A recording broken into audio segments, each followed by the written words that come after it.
Hello world and welcome to the podcast for educators passionate about computing and digital making. I'm James Robinson, a Senior Learning Manager here at the Raspberry Pi Foundation, and this is the third of 3 podcast episodes that we'll be releasing to accompany the recent issue of the Hello World magazine. The theme of that issue is digital literacy, asking what we actually mean by that term and how we can best teach the skills that young people need to use digital technologies effectively, safely and responsibly in the classroom. On the podcast today, we're answering this question. Are the young people who grew up with technology around them, so-called digital natives, truly tech savvy, or are they actually dependent on digital tools without understanding how they work? To discuss and debate that, I'm joined remotely by 3 guests. Welcome everybody, and please introduce yourselves. Hi, I'm Nicole O'Connor, Digital Learning Specialist at Digi Know This. Hi, I'm Anna Lahtinen, Senior Researcher at Haaga-Helia University of Applied Sciences in Helsinki, Finland. Hi, I'm Grantham and I am Senior Learning Manager at the Raspberry Pi Foundation. Super. Let's kick this conversation off with a little bit of a rapid fire question. So each of my panellists, what does the term digital native mean to you? Anna. It has been the assumption that since they were born with basically an iPhone or a technology in their hand, that they would automatically be very well equipped for the digital skills that are needed in the work life. Cool. And Nicole, what does it mean to you? To me, digitally native means a young person who has been exposed to technology is naturally going to be gifted in the skills, competence and fluency that they need to navigate future technologies. Nice. And Sway, how about you? I think to me, a digital native is a label given to people who have been born with regular access to equipment which develop a unique skill set. We might call it digital literacy, where those who were not exposed in that way do not have that skill set. Great. And is it a helpful term, Nicole? No, it leaves out a lot of nuances and the individuality of people. So when you use a blanket term in any case, you're always going to have exceptions to it. But I think with technology and anything digital, it's far too grey an area to just blanket term everyone as a digital native. And there's far too many ways that privilege and that access impacts this, and we just can't take it for granted. And Sway. I think I'm going to go with useful for whom. I think useful for young people, not so much there is that blanket terminology. I think for those people that are a little bit nervous, it justifies that they feel behind in certain tech spaces. And that can be a great starting place to say, well, therefore you need to build up your skills. But I wouldn't want to do that at the detriment of the children and young people. And Anna, what are your thoughts on the same question? Is it helpful? I'm going to go ahead and say yes. I believe it's helpful as a conversation starter. However, we're noticing that digital native sometimes translates into digital naive when it comes to the digital skills that are needed to perform the work tasks. And even if our young people might be truly digitally native, it doesn't necessarily mean that they would be that in the context of work. I believe it opens the door to have that discussion about our world today, what type of skills, access, and confidence we need in order to operate in this digital world. So as a conversation starter, yes, I believe it's a useful term, which raises, I believe, a lot of also feelings, thoughts, and debate. That's really interesting. So I think where you're coming from, Anna, is very much a sort of workplace kind of lens to this. Nicole and Sway, what are your thoughts on this? Are there other aspects of this term that are sort of problematic, maybe in the workplace, but also beyond it? So I think the point that's made there is that all tasks aren't equal. And so when we're saying digital native, we're assuming that everyone is using technology in the same way, and that is the same way they will then need to use it in the future, in education, in the workplace, and arguably for the rest of their lives. But actually, when you dig into what young people especially are doing on devices, there is often a consumption angle. So they might be watching video, playing things that someone else has created, more so than a creation angle, and then using the technology to solve problems and meet an end. And the other point I wanted to mention was what devices they are using. So there is a common trend in the UK that when you're younger, you're using touchscreen devices like phones and tablets. And at some point, you have to transition to laptops and other things. And I know with some work we've been doing in Kenya with the education system there, a lot of their day-to-day exposure is using mobile technologies. But then when they try and use a laptop for the first time, that's a whole other skill set that requires a whole different level of understanding in both how you interact with it, but what it can do and the functionality. So this notion of a digital native, meaning you can use absolutely everything in any way possible, is just so broad that it's very, very difficult to apply. And Nicole, what does this look like for you in Northern Ireland? Because I know we've spoken before about like disparities between levels of technology that people might be exposed to. Do you want to like talk about your context? Yeah, so I think just on Sway's point there, like I've seen, and I'm sure many teachers know the pain of when children start taking digital assessments and they lift the mouse up and put it on the screen because they're not used to then transferring from touchscreen devices to mice and keyboards. So again, that notion, and I also agree that it's a myth for digital natives, because I spend a lot of my time doing teacher training, going out and doing digital workshops. And I have often heard the slightly older teacher go, "Oh, I'm near retirement, I don't need to learn this." More often than not, I find then the older teachers are the ones who have the skills behind them because they've evolved with technology over time. And they're the ones that they know how to symbol search, they know how to use it critically. Whereas those younger teachers who have maybe come from the consumption background for a lot of it and then suddenly have to apply it in work, they actually need just as much upskilling as everybody else there. So it's not always like the young people are instantly going to be techie. I think something that we've kind of all maybe hinted at as well, but maybe we haven't talked about, is that the term digital natives assumes maybe that all young people or all people that are exposed to technology at an early age are being exposed in similar ways or have sort of equality of access. And actually, I think there is huge disparity in the level of exposure and opportunity to sort of explore technology. Yeah, so there's kind of like two prongs to this. One, you have the digital poverty issue where just some families don't have access to Wi-Fi, never mind to actual devices, or it's a shared device for the entire family, and that's maybe prioritized for parents who are working and things like that, or for the older siblings who are doing more exam courses and coursework. But then you also have the issue of parental choice. So some parents choose not to expose their children to any screen time, and that also creates a digital gap, a digital skills gap. So even if you did believe in digital natives and you thought, yep, children are going to come into school with all of these skills, we can't assume that they have access to it either through digital poverty or through parental choice. And then we also have the fact that even in classrooms, even when children come into school, depending on the teacher's confidence with technology, depending on the access of devices on down the school, then children aren't getting the same exposure from postcode to postcode, but also from classroom to classroom with technology. So we definitely can't make any assumptions. What I've seen a lot of in early years education, so pre-5 in England, and even into key stage 1, your 6, your 7-year-olds, is that it's very challenging. Like, hands up to all those teachers that manage a class of 30 4, 5, 6-year-olds on devices. It's a really difficult thing to do.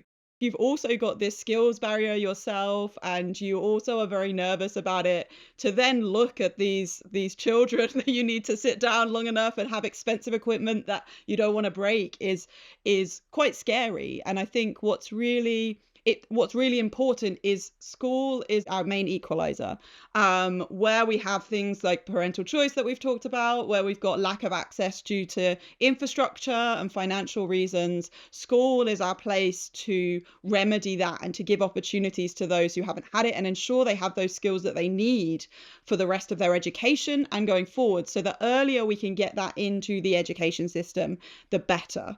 And I know that is sometimes controversial because the young children having screen time debate comes up again. But if we are not at least getting them to log on to a computer independently and in a moderated and safe way, having exposure, knowing what devices can do, how they can help us, we aren't going to mitigate that gap, and it's just going to grow and grow as they get older and older. So I think, I would take that as my plea, that even though, and I have been that teacher with 30 year ones who can't type their own name yet, trying to get them to log on, battle through it, because once you've done that, you've given them a skill for life that is really, really important in the modern age. I find the examples that Nicole and Sway are giving truly fascinating. And it actually inspired me to think, what are our aims for education in school? So in school, we want to prepare children for life, for happy, healthy lives, for, of course, to develop the type of competence that will inspire them and help them to find their own professional calling and to succeed also in the professional environment. And I would like to draw a parallel now, because of my own work. It has focused for the past 5 years on artificial intelligence and how do we adopt that, especially in the workplace context. And what I see happening there with this new digital tools that we are seeing entering our world, we can no longer talk about a single learning curve which just gradually rises, but we talk about multiple learning curves, individual learning curves. Because what happens when you face a technology like artificial intelligence? Each of us are individuals, so we interact with it in different ways. And in that context, the first question that James posed to us about equity, it's no longer a question necessarily about that you have. It is rather, what will each individual student need in order to get somewhere with that technology? So, James, this term digital native, I don't think that we should just forget and let go of it, but it has so many more dimensions to it in the today's context. Along like digitally literate and illiterate, we don't assume that children are fluent in the language that they are growing up with before they enter school, because they still have so much vocabulary to access. They still have so much enrichment ahead of them and skills to learn with reading, writing, talking and listening, so on and so forth. But they're on their journey to be fluent in that language. And I think it's the same with technology. So that, yes, they might have had some exposure, but over time, they need to learn the skills to be digitally literate. They need to learn how to be critical thinkers, discerning users of it. They massively need to learn how to be aware of data privacy and how to be secure using technologies. They're not even close to that, but whenever they're entering school, or until it's formally and explicitly taught to them. So perhaps the literate part is where I'm going more than digitally native. They're on their journey to be literate. I think that's really interesting, because I think, so I've got a child that's just entered reception, and I think, before they start school, there's a lot of focus on, like, can you have conversations about mathematics when you're in the supermarket? Look at prices. Can you read words? We do all of these sort of preparatory activities to help our young learners make sure that they are entering school with the right level of literacy and numeracy. But do we have the same care and thought when it comes to the digital exposure they have? Or do we just kind of give them the devices and assume they'll figure it out? And I think there is this sort of scale of literacy, which I think is really interesting. How best can we support them learning those skills? Yeah, so I think it's really interesting in these dimensions that we're talking about, because I think another dimension that is often mislabeled digital native is digital confidence. And that is the ability to pick up a device or to open an application and press buttons and see what happens. It's not tied to age or stage per se, but I think thinking about how do we build confidence in subjects. So we need a robust knowledge of what something can do and how it does that. And I don't mean all the intricate things, but I'm not going to choose to use a device if I don't have any concept of how it can help me and what it can do. So even just modeling in the first instance, it's not about here's a piece of software, click here and then click here and then click here, where you're prescribing how to do a task. It's like, okay, here are your toolbars. This one here has some shapes on it. What might they do if you clicked on one? You think they might draw a shape? Oh, okay. Let's try that. Like, let's click it, and you just click on the screen once and nothing happens because you need to click and drag. Well, this gives them an understanding that the first time I tried, it didn't work. That was fine. That helps build their confidence that I don't know when I open a new application how it works, but that I can try it again.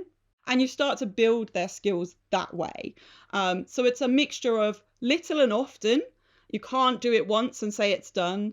Modeling the right approaches and giving them opportunities to explore, not always telling them the quote right way to achieve an outcome or do a task would be where I would start. That's great, Sway. Thank you. Nicole, so Sway's just talked about the importance of digital confidence, and Anna talked about new digital tools like AI. How best do you think we should be teaching those skills or giving young people confidence in those tools? That's a great term that I haven't actually been able to land on before, is actually maybe they're just digitally confident. Because the first piece of advice I give to teachers who are maybe feeling nervous about introducing technology in the classroom is I was like, just facilitate it. Just like play, just put out the tools during play, because I referenced the process of design squiggle by Damien Newman, how we have all of this chaos at the start whilst we're researching, gathering insights, and then it tapers into flow and focus and clarity. And that comes, I look at that as play, the first bit when we are just hitting buttons to see what happens and praying that there's an undo button. But the point that Sway said as well about modelling best practices, I think is so important. Do it all the time with my pupils, especially for any learners that I had with specific literacy difficulties. So even just showing how I can use dictation tools, text-to-speech tools, how I can look up things, do typing feedback, all of that. I would have modelled that as a classroom teacher without necessarily needing it for myself, but just modeling that, like, hey, I'm just using technology to help me, because then that removes any stigma or barriers of pupils who actually then rely on it and find that technology is essential for them accessing the curriculum. So those type of ways are really like subtle ways that you can breathe it in, just, you know, without too much formal instruction.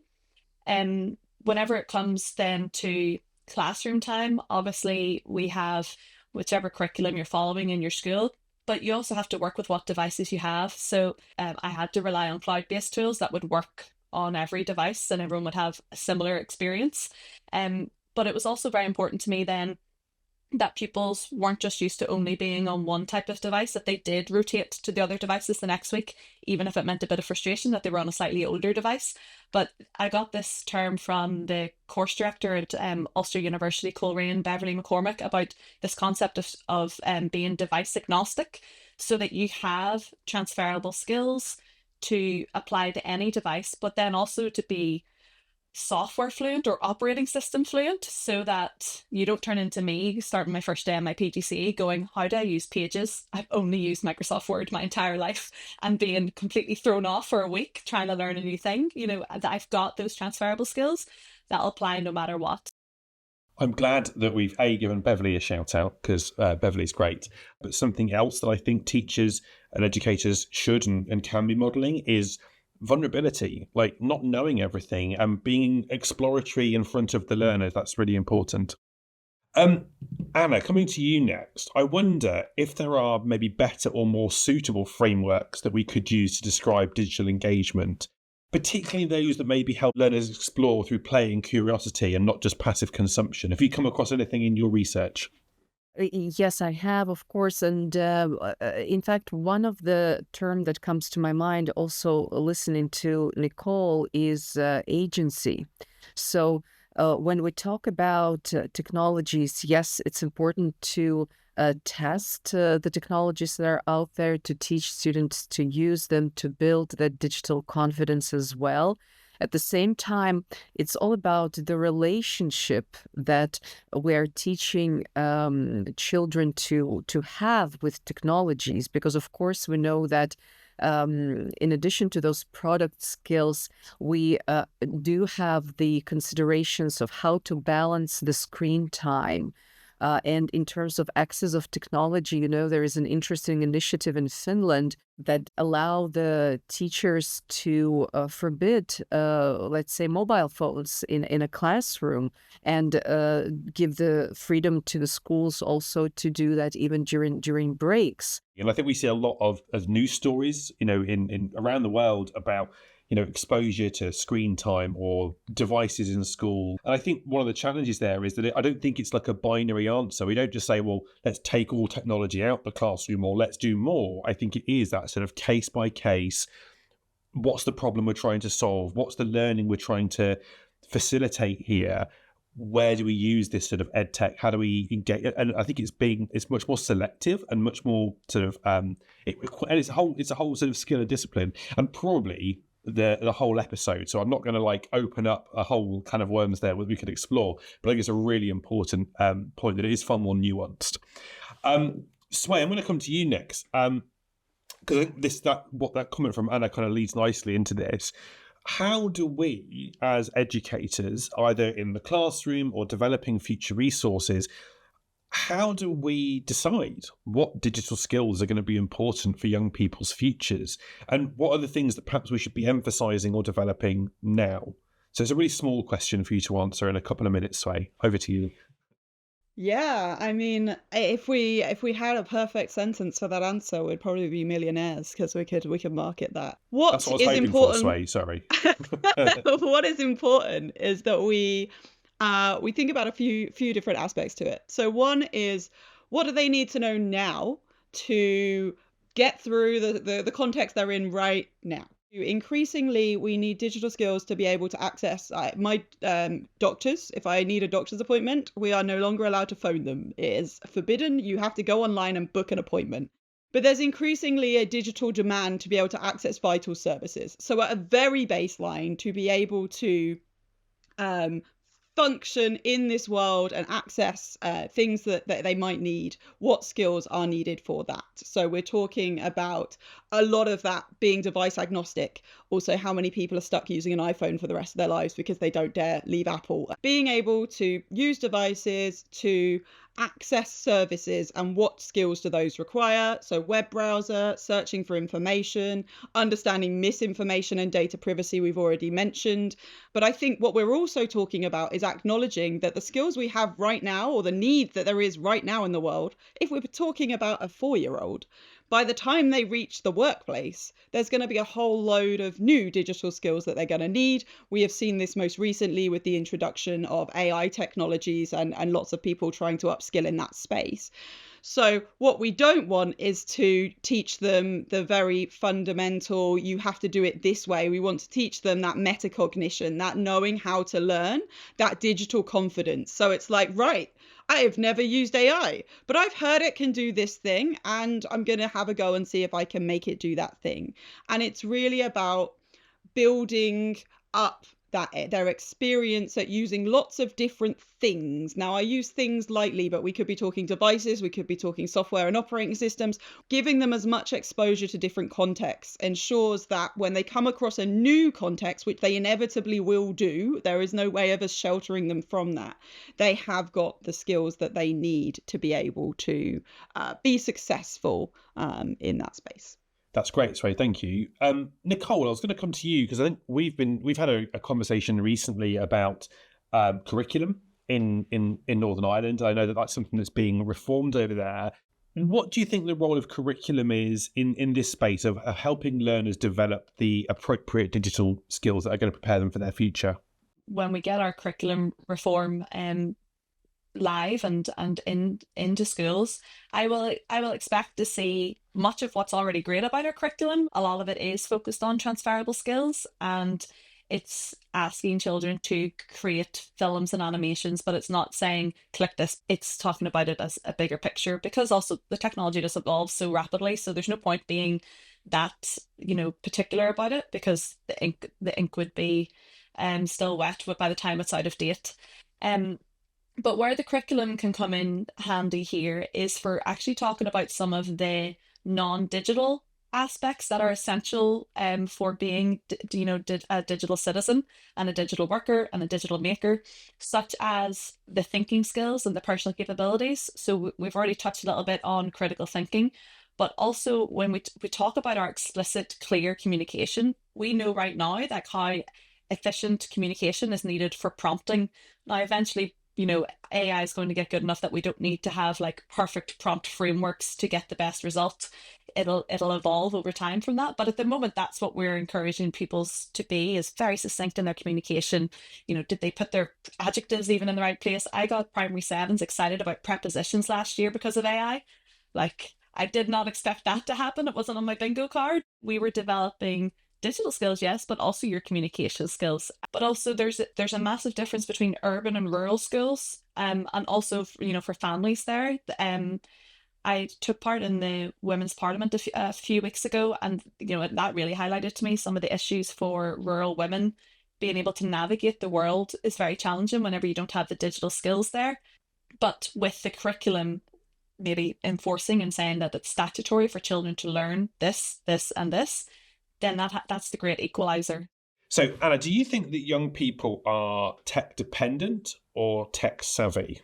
Well, James, maybe maybe they and we are all on the continuum of those two things. My research that we did together with a team here in Finland among the knowledge workers, it has showed that there are 3 super competencies that set apart those who are very excited about new tech and are able to adopt it easier, quicker, and better, as opposed to those who are not.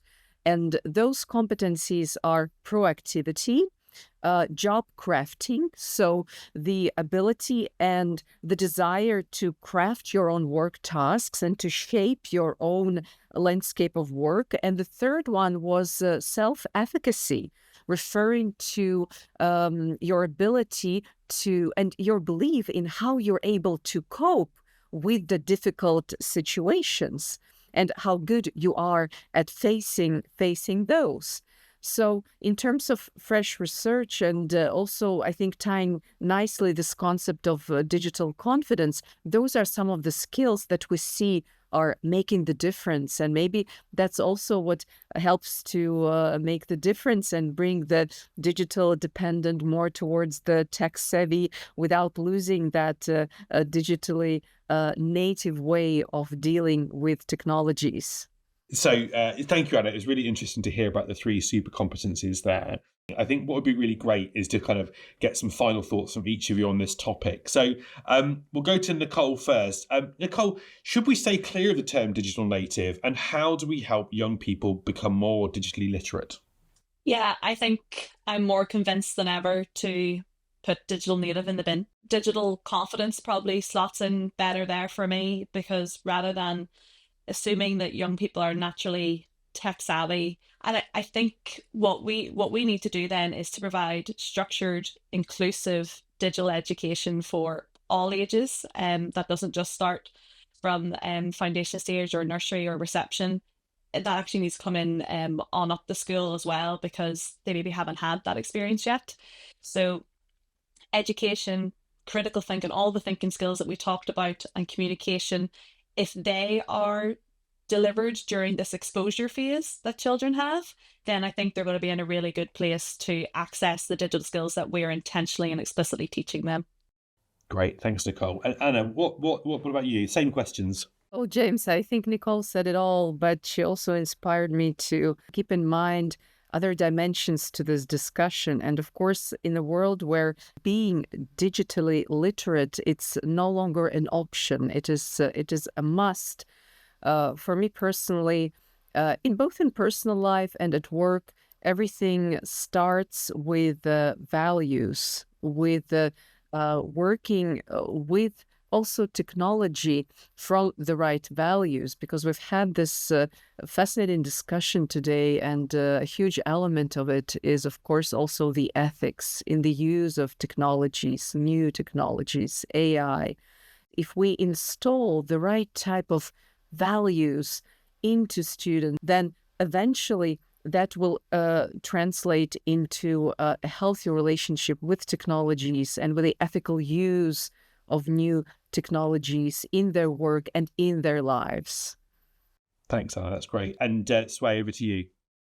Yeah, I mean, I definitely, obviously, everything that's come before. I think the term digital native does a disservice to children and young people, both in minimizing those who are really keen and have put a lot of time and effort into developing their skills, some of that through the privilege of access that they've got and the expectation. But what it does potentially do is make certain adults feel more reassured where they don't have that digital confidence. But that is masking the problem. What we need to do is give those adults or digital immigrants the digital confidence that they need to be able to access the tools, and in turn that will benefit the digital natives or the younger children. I think in terms of what else can we do in this space, the big takeaway I've seen since the move with AI becoming much more prominent is talk about it. You have to get to a certain level of digital competence before it becomes something you think about using. And if we put that in an AI context, there are lots of things every day that would benefit me, but often I don't think of AI first because I've got all these other strategies I'm used to using to solve that problem. And so the more you hear, oh, I did this, and oh, I looked this up, and oh, I created a quick invitation for a birthday party. And that is not just with the children and young people we work with. All the adults in our lives could benefit from knowing that technology could help them solve that problem. And that doesn't mean you have to be an evangelist trying to convert everyone. Technology isn't always the right answer. But what it does mean is the more you can say, oh, I did this using technology, you will benefit. Like one other person that hears you going, oh, I'd never thought of doing that. I might think about that next time. And particularly where exposure isn't an option due to access to equipment. And that will mean when you do have access to that equipment, you have this array of different options you can choose from. Sadly, we need to wrap up the conversation there. This has been a really fantastic conversation. Thank you all for joining me. This was such an interesting discussion. Thank you so much. It was such a pleasure also to be here with you, and I feel like I've also learned something new, so that is always a good sign. It's great to be a part of this. It's been really interesting to hear different perspectives and how we're all on the same journey and working towards the same things, so I really enjoyed it. It was a joy to chat with Sway and Anna as well, so thank you kindly. We'd love to hear your thoughts on this topic. Do you think the term digital native is still a useful one? And what area of digital literacy is most important for your learners? You can get in touch with us on email. We're podcast@helloworld.cc. And helloworld.cc is where you can go to read the new issue of the Hello World magazine. You can read the digital version there for free, and if you'd like a physical copy and you're based in the UK, you can subscribe to have a print copy delivered directly to your door for free as well. We hope you find the Hello World magazine and podcast uplifting and useful, and that our content really helps you engage and educate young people in computing. We'll see you soon. Bye.